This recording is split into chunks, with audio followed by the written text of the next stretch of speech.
Muy bien, entonces, Espíritu Santo, quiero bendecir a cada persona que está allí en el templo y a cada persona que está conectada por internet. Venga tu revelación esta mañana, porque al final nos queremos quedar con eso, con tu revelación. Bendice a cada familia, a cada persona que va a escuchar. En el nombre de Jesús. Amén. Vamos a hablar del propósito de la vida. Creo que este es un tema muy fundamental para lo que estamos viviendo. ¿Para qué vivimos? Bueno, para determinar el propósito de la vida, obviamente lo primero que tenemos que definir es el principio de la vida. ¿Cómo comienza la vida? Y aquí hay solamente tres opciones. La vida siempre existió, por lo tanto no hubo un creador de la vida. Esto es muy propio de una cosmovisión panteísta. Luego tenemos que la vida sí comenzó, pero fue en base a coincidencias y casualidades que nos dieron todo lo que tenemos hasta hoy, aún el orden que tenemos hasta hoy, y esto es propio de una cosmovisión humanista atea, donde el centro es el hombre y donde Dios no existe. Y luego tenemos la tercera posibilidad, que hubo un comienzo, pero ese comienzo de la vida fue dada por el Creador, fue dada por Dios. En el principio creó Dios, lo que dice Génesis 1:1. Y si esto es así, a lo cual llamamos cosmovisión bíblica, entonces Dios es el principio de la vida.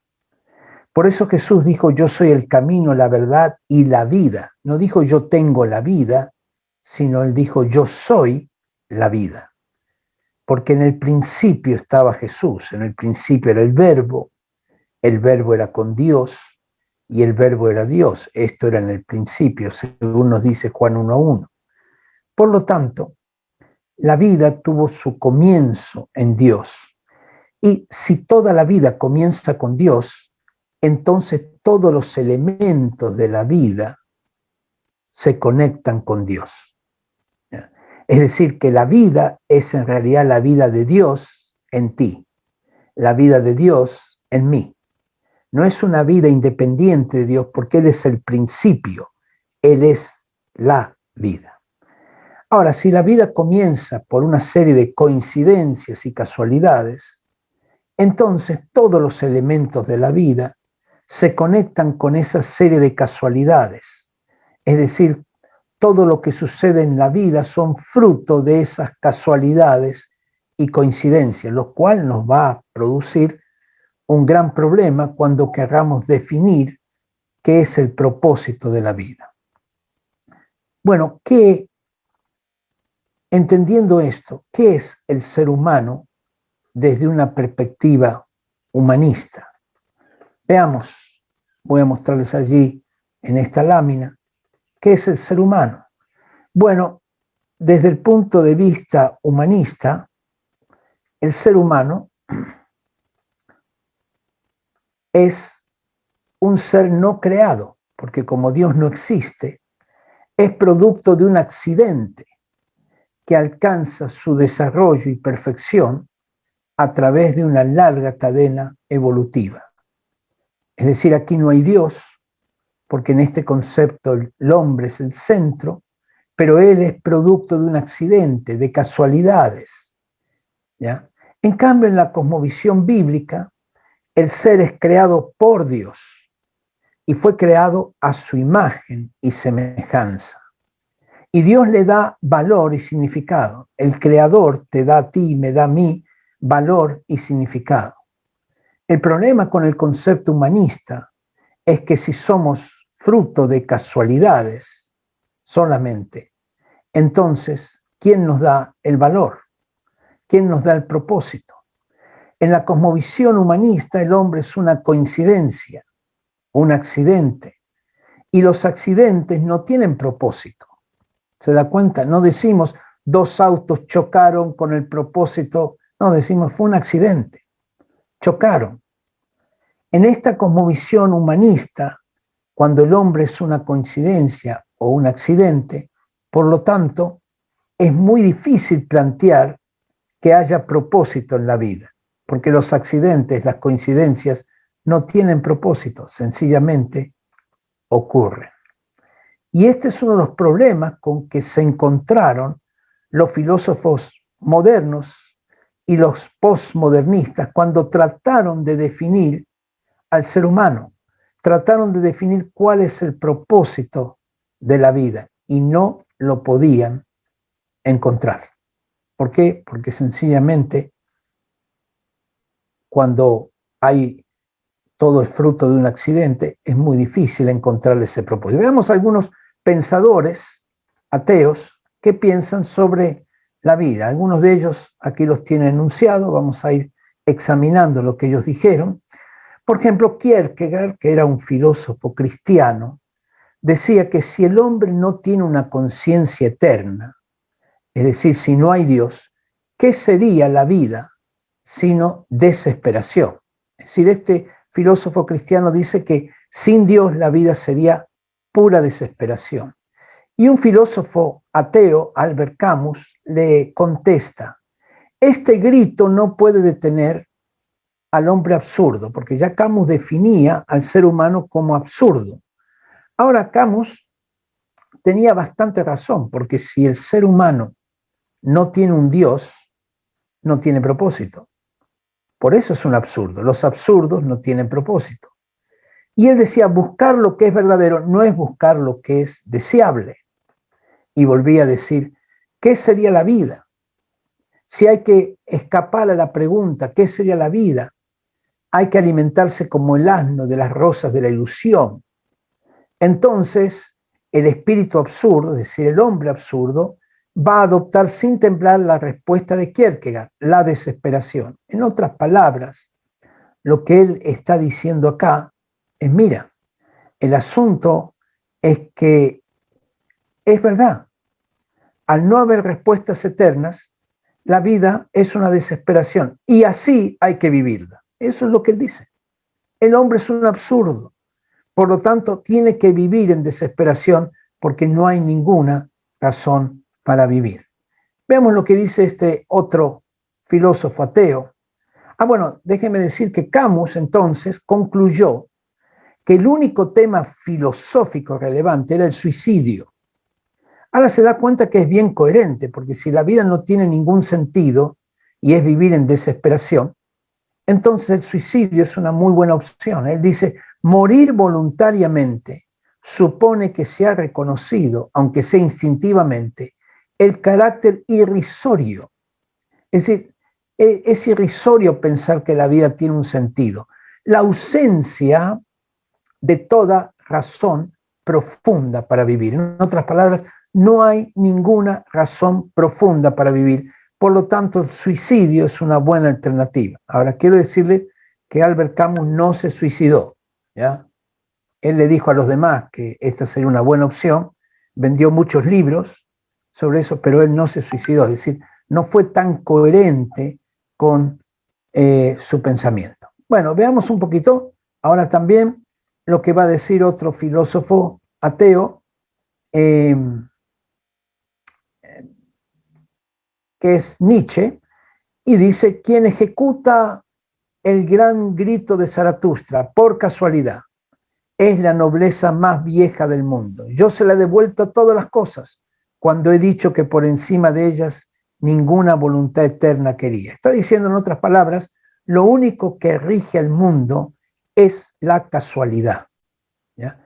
No hay ninguna voluntad eterna, todo es por casualidad. Y entonces llega a una conclusión muy razonable desde el punto de vista, no es verdadera, pero es razonable porque él dice que todo es casualidad. Por lo tanto, vivir de manera que no haya razón para vivir es en lo sucesivo la razón de la vida. En otras palabras, ¿cuál es la razón de la vida? Es vivir sin que haya ninguna razón para la vida, sin ningún propósito. Sigue diciendo, ¿a qué el espíritu público? ¿A qué colaborar tener confianza. ¿Para qué ocuparse en el bien general y fomentarlo? Son tentaciones, desviaciones del camino recto. Es decir, ¿para qué nos vamos a preocupar por los demás? ¿No es cierto? ¿Para qué vamos a buscar el bien general? No, no, tienes que concentrarte en ti mismo. Esto de ayudar a los demás, ayudar al prójimo, son desviaciones del camino recto. Así que no lo hagas. Por eso él era muy individualista. Claro, no hay propósito en la vida, solamente vive para ti. Bueno, Woody Allen, que ustedes habrán conocido por un cineasta famoso, también ateo, él dice, al abandonar las respuestas religiosas, al ser humano se lo ha dejado con abandono, soledad y un vacío que raya en la locura. Y no voy a leer todo, pero la parte final dice, la vida se divide entre lo horrible y lo miserable. La vida se divide entre lo horrible y lo miserable, porque hemos dejado las respuestas religiosas, solamente tenemos soledad, locura, y la vida se divide entre lo horrible y lo miserable. Y uno diría, bueno, Woody, entonces te vas a entregar a Cristo, porque si la vida sin Dios es horrible y miserable, seguramente te vas a entregar a Cristo. No, él dice, así hay que vivirla, entre lo horrible y lo miserable, porque no hay propósito en la vida. Le entregaron un premio hace un par de años atrás y dijo que como él no creía en Dios, así lo dijo, este premio le causaba tanto placer como una colonstopía, ¿ya? Que no es una situación muy agradable. Entonces el asunto es porque no encontraba ningún sentido para la vida. Así que este hombre también decía esto. Vamos a ver otro más. Este señor Blackman, humanista, ateo, decía, fíjese que estas cosas no lo dicen los cristianos, lo están diciendo los propios ateos porque llegan a una conclusión lógica. No es verdadera porque parten de algo que no es verdadero, pero es muy lógico. Dicen, según lo que el humanismo da por sentado, la vida no conduce a nada. No conduce a nada. Y cualquier pretensión al contrario es puro engaño. Y él dice que es como un puente, ¿no es cierto?, que está entre dos montañas y que el puente llega hasta la mitad. Y la gente busca por avanzar en ese puente, pero van cayendo al precipicio porque como no tiene ningún sentido ese puente, y eso es lo que van haciendo. Y dice, sigue diciendo, el puente no conduce a ninguna parte. Es la vida, ¿no es cierto? El puente es la vida, no conduce a ninguna parte. Y quienes tratan de avanzar para alcanzarlo, no llegan a ningún lado. No importa dónde piensan que van, o qué preparación para el viaje pueden haber hecho, ni de cuánto pueden estar disfrutando. La objeción meramente señalada, en forma objetiva, es que tal situación es un modelo de algo inútil y sin sentido. En otras palabras, lo que te está diciendo aquí, mira, la vida, ¿no es cierto?, no conduce a nada. Ahora, esta gente es gente intelectualmente muy profunda. Y si usted ve, es muy coherente. Al partir sin Dios, entonces llegan a la conclusión lógica, la vida no tiene sentido. Lo que pasa es que la mayoría de la gente no ha llegado a hacer este análisis tan profundo como ellos, ¿se da cuenta? Si lo hicieran, llegarían a la conclusión, la misma conclusión que ellos, que la vida no tiene ningún sentido al haber dejado a Dios. Sin Dios no hay ningún sentido. Y ellos dicen, mira, la vida es inútil, sin sentido, pero así hay que vivirla. ¡Wow! Bueno, uno más, Paul Gauguin, famoso pintor, escribió en una de sus pinturas, en el margen derecho, colocó, ¿de dónde venimos? ¿Qué somos? ¿A dónde vamos? La respuesta es, venimos de ningún lado, somos nada y vamos a ninguna parte. Y entonces, después de haber hecho este cuadro, intentó suicidarse. Una posición muy coherente, porque el asunto es que si vengo de ningún lado, soy nada y no sé y voy a ningún lado, ¿para qué seguir viviendo? ¿Ya? Y entonces, afortunadamente, no logró no logró suicidarse. Este señor Huxley dijo lo siguiente, dijo, mire, me doy cuenta que los que siguen a Dios son más felices que los que no siguen a Dios. ¿Ya? Ahora, Dios no existe, pero hay que ponerse en la mente que Dios existe. ¿Para qué? Para así vivir todo el resto de tu vida más feliz, aunque Dios no existe. ¿Ya? Pero te lo tienes que colocar en la mente, Dios existe, Dios existe, Dios existe. Es una especie de esquizofrenia espiritual. ¿Ya? Dios no existe, pero me tengo que decir que existe, así me siento más feliz. Y eso es lo que él decía. Obviamente los otros filósofos le dijeron, bueno, Huxley, no sé qué fumaste hoy o con qué te emborrachaste, porque eso es una cuestión completa. Les voy a pedir si pueden cerrar el micrófono. Gracias. Entonces, el asunto es, bueno, sencillamente porque no tenía absolutamente ningún sentido. Así que los accidentes no tienen propósito. Otros dijeron lo siguiente, el propósito de la vida, bueno, sí tiene que haber algún propósito en la vida. Y el propósito de la vida es conocerte a ti mismo. Es decir, que te conozcas a ti mismo, ¿no es cierto? Si llegas a conocerte a ti mismo, entonces el propósito de la vida lo habrás logrado. Otra vez, algunos de estos filósofos, muy rápidamente, Marco Aurelio decía, el hombre depende exclusivamente del valor que se presta a sí mismo. Y esto consideraba inclusive la independencia absoluta de Dios, el hombre como centro. Pero Pascal, que era un filósofo cristiano, a los 16 años creó lo que se llamó la teoría de las secciones cónicas en geometría, decía así, él era cristiano, un hombre, un científico tremendo, de los más reconocidos en la historia.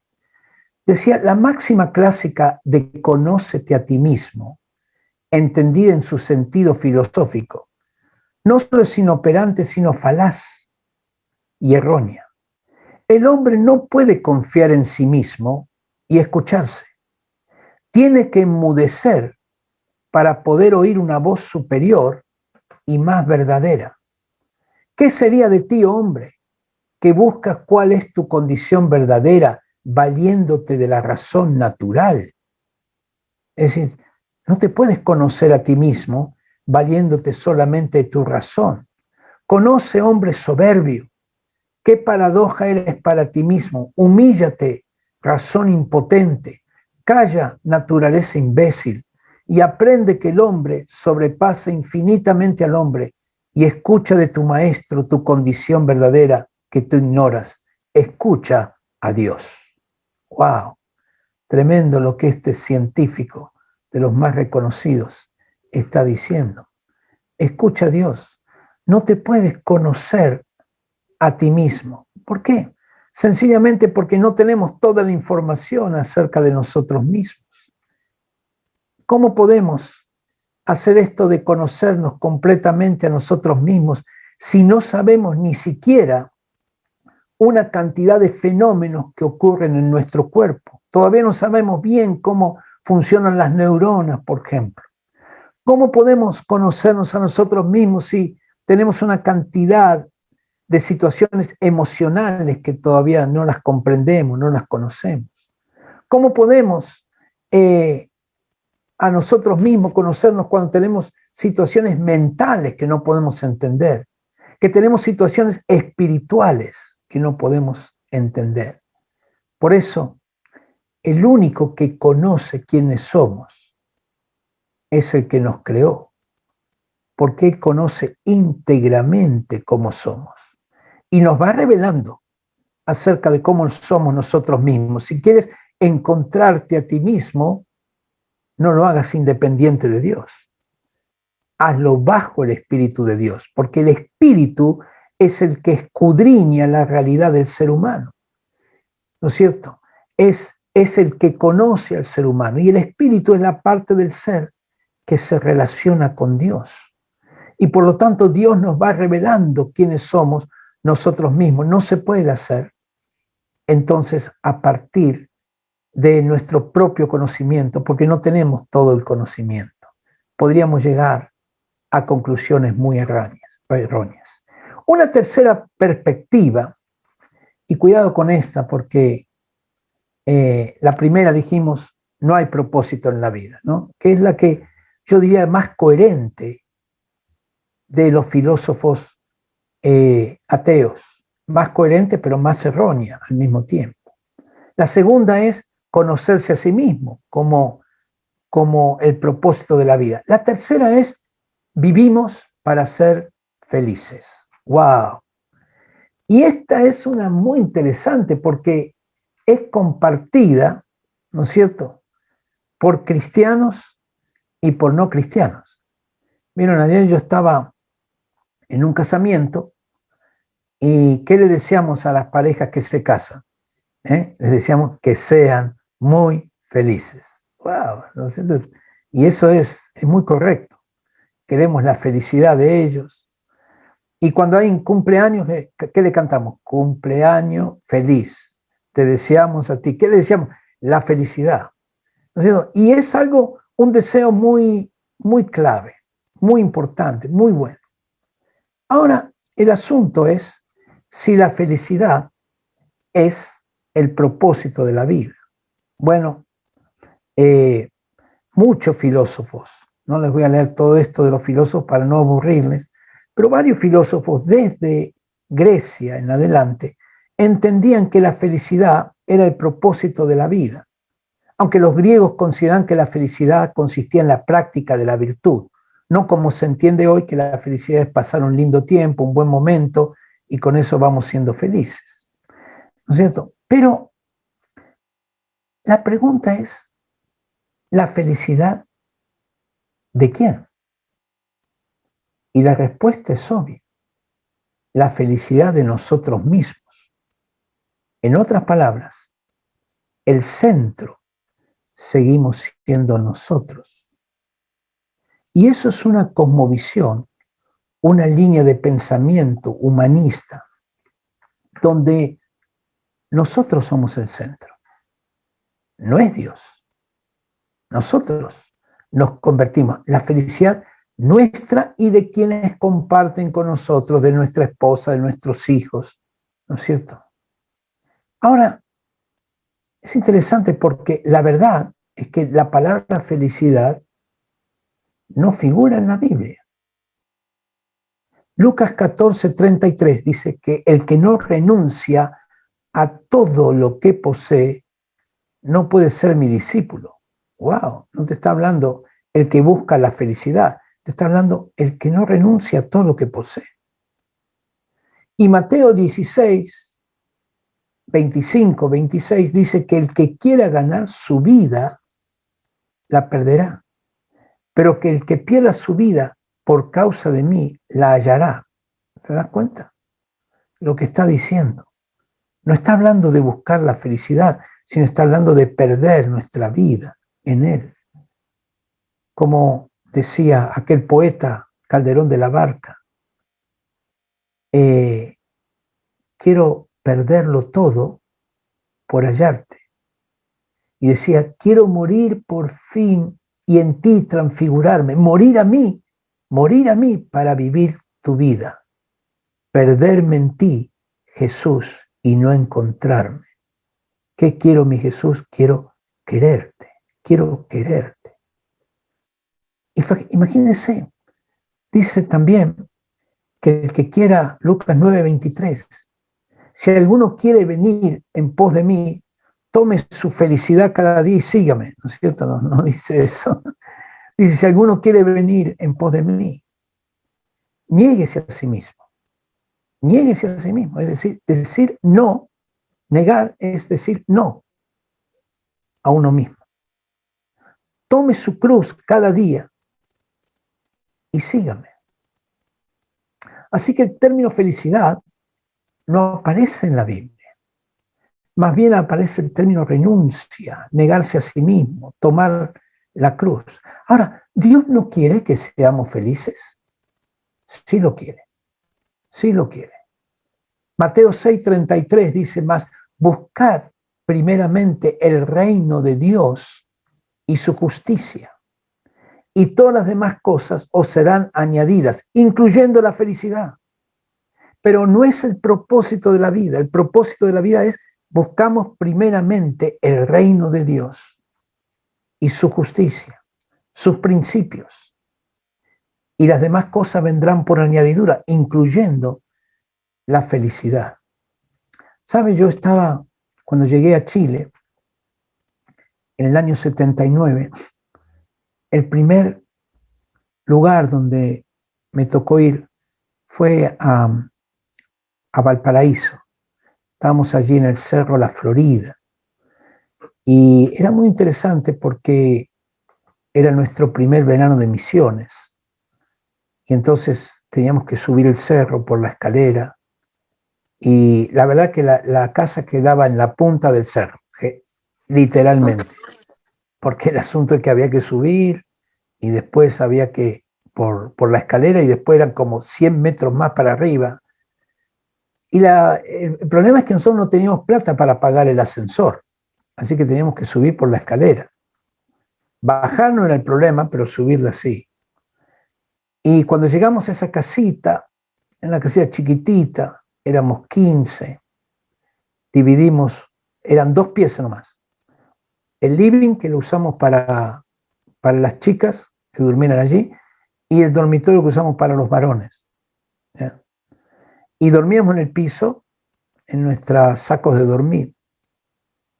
Y comíamos bastante mal. Un día me acuerdo que nos llegó un pescadito e hicimos de entrada pescado, de plato principal pescado y de postre budín de pescado. Era increíble, hasta con las espinas le salían al budín. ¿Ya? Teníamos un muy buen cocinero, sí. Y un baño chiquitito, tomábamos ducha de 3 minutos porque éramos 15. Y en la noche esa, me acuerdo, amanecí al día siguiente todo rojo. Y yo dije, ¿será una alergia? Me dijeron, no, son las pulgas. Estaba lleno de pulgas la casa. Así que yo estaba rojo por todos lados. Hasta me enseñaron cómo era la pulga y cómo había que matarla, así poniendo los deditos. Bueno. Así que la situación era bien desfavorable. Y yo le dije al Señor, Señor, estoy acá con las pulgas, que tengo que caminar y no puedo tomar el ascensor porque no tengo plata. Comemos mal, dormimos en el piso, en saco de dormir, pero sin colchón. ¿Por qué estoy tan feliz? Porque masoquista no soy. ¿Por qué soy tan feliz? Y el Señor me dijo, hijo, porque la felicidad es estar en el centro de mi voluntad. Voy a repetirlo otra vez. La felicidad es estar en el centro de la voluntad de Dios. Cuando tú sabes que estás en el lugar correcto, en el tiempo correcto, haciendo la cosa correcta, con el motivo correcto. Estás feliz. Estás haciendo la voluntad de Dios. Estás en el centro de su voluntad. ¿Te das cuenta? No estás buscando la felicidad. Estás buscando el centro de la voluntad de Dios. Así que en lugar de decirle a la gente, yo cuando oro por la gente no le digo, Señor, que sean felices, le digo, Señor, que estén en el centro de tu voluntad, porque por añadidura viene la felicidad. Yo he estado en India durmiendo en el piso, ya no a los 25 años, sino a los 55, con mi esposa, y nos sentíamos tan felices.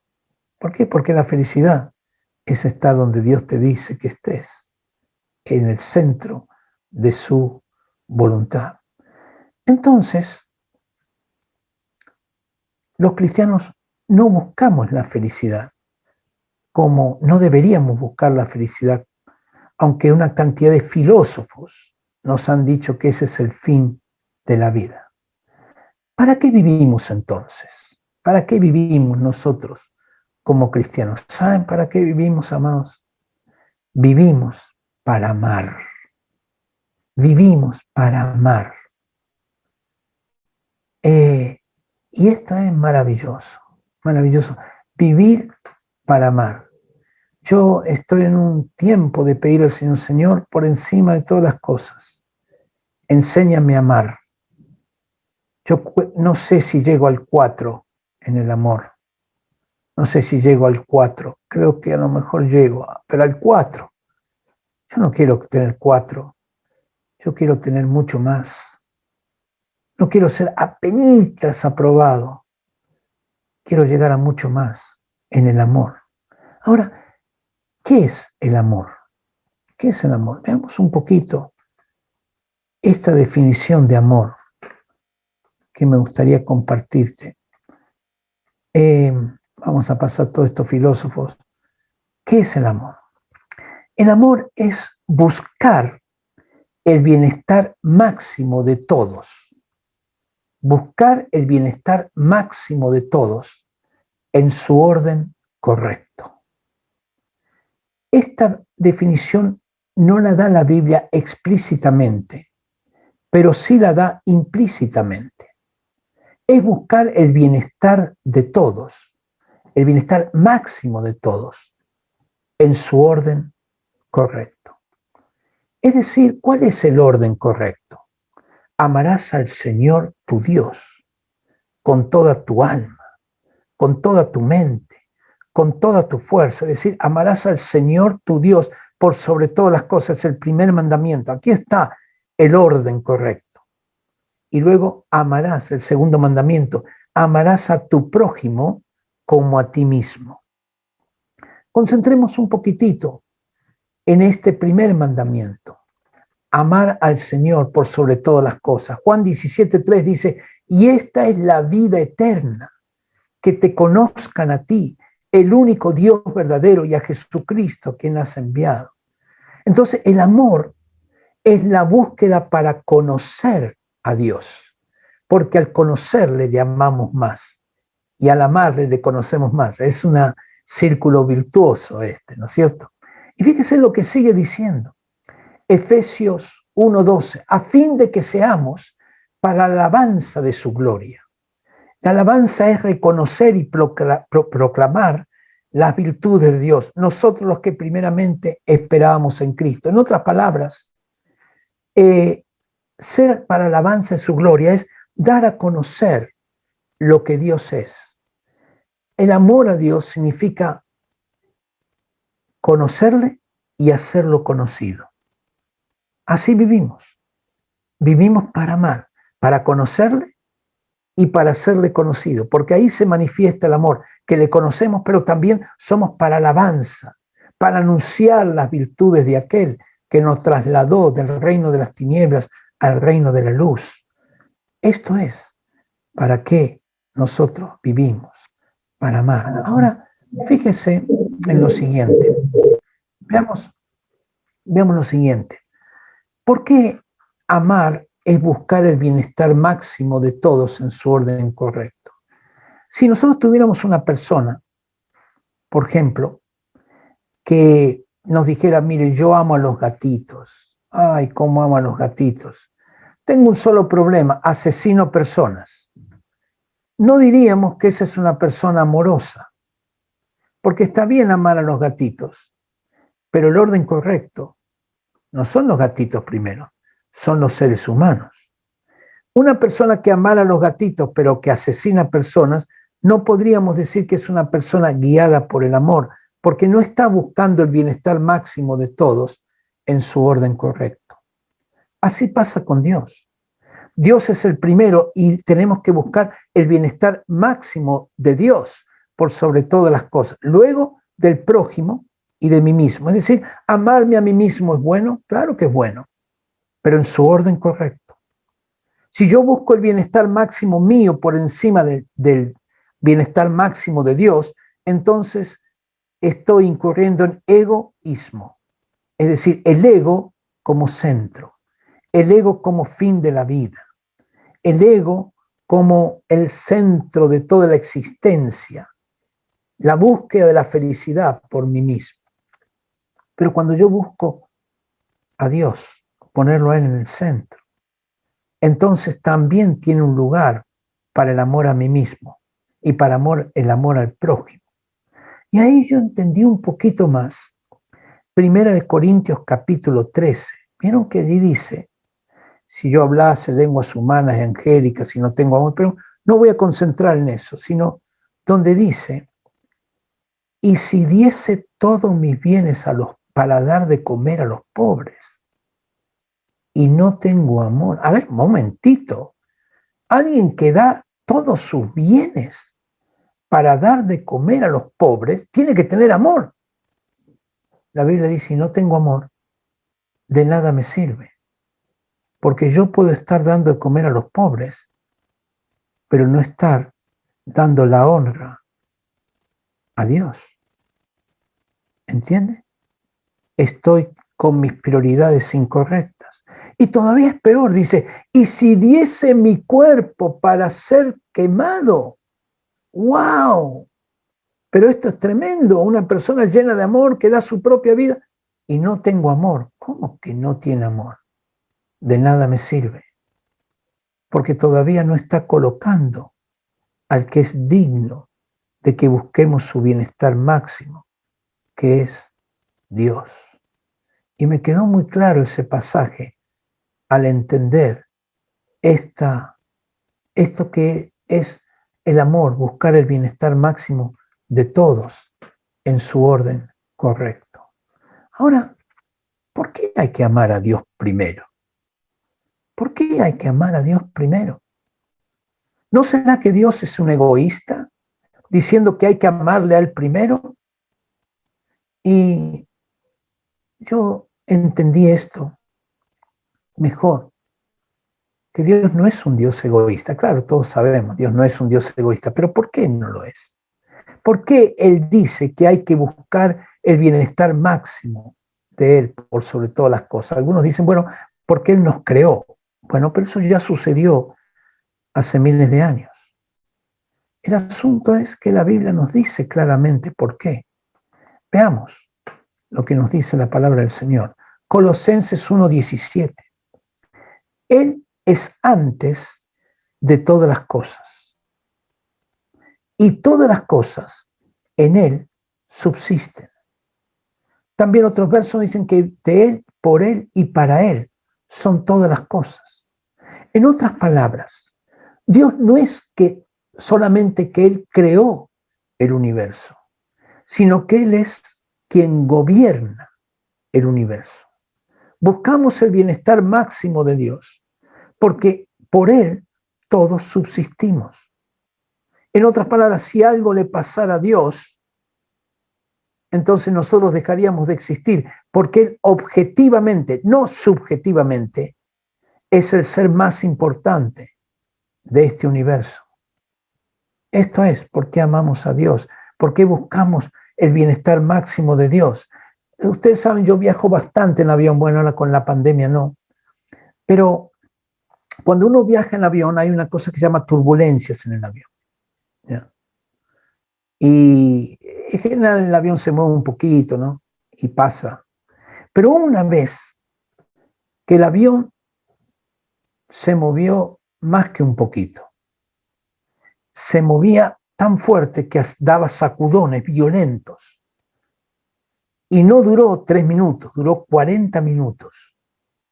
Prácticamente casi yo diría más de la mitad del viaje. Y la gente empezó a gritar. La azafata iba tirada en el piso, agarrada del asiento, porque no se podía parar. La gente tenía reacciones, el avión se va a caer, parece que se va a caer. ¡Wow! Era una sensación grave, ¿no? Ahora imagínense que todos nosotros vamos en ese avión. Y en razón de esas turbulencias, 4 de las personas tienen un problema al corazón. ¿Ya? Pero, además de las 4 personas, una de las que tiene problema al corazón es el piloto del avión, el único piloto del avión. Y para hacerlo más complicado, hay medicina para uno solo. ¿A quién le damos la medicina? Parece obvia la respuesta, ¿no? ¿Se lo damos a un pasajero o se lo damos al piloto del avión? Obviamente la respuesta es, se la damos al piloto del avión. ¿Por qué? Porque por él subsistimos. Si algo le pasa al piloto del avión, todos nosotros estamos perdidos en ese avión. Ahora fíjense que cuando le vamos a dar la medicina al piloto, el piloto dice, no, señores pasajeros, gracias por ser tan amables conmigo, tan amorosos, pero yo no puedo ser tan egoísta. No puedo ser tan egoísta. Así que les voy a pedir que en realidad la medicina no me la den a mí, se la den a la señora de la fila 4, que creo que la necesita más. ¿Qué diríamos nosotros a bordo de ese avión? No, señor, usted se toma la medicina. No, es que yo quiero ser amable, amoroso, no quiero ser egoísta. No, es que usted no es egoísta, es que no quiero acá aparecer como que soy el más importante del avión. Señor piloto, usted es el más importante. No, pero yo no quiero ser subjetivo. No es subjetivo, es objetivo. Usted tiene que buscar su bienestar máximo porque nosotros dependemos de usted. Eso fue lo que pasó con Dios. Si él hubiera encontrado otro que pudiera gobernar el universo, hubiera dicho, adórenlo a él primero. Pero él es el único capaz. Él es el único con las condiciones de gobernar este universo.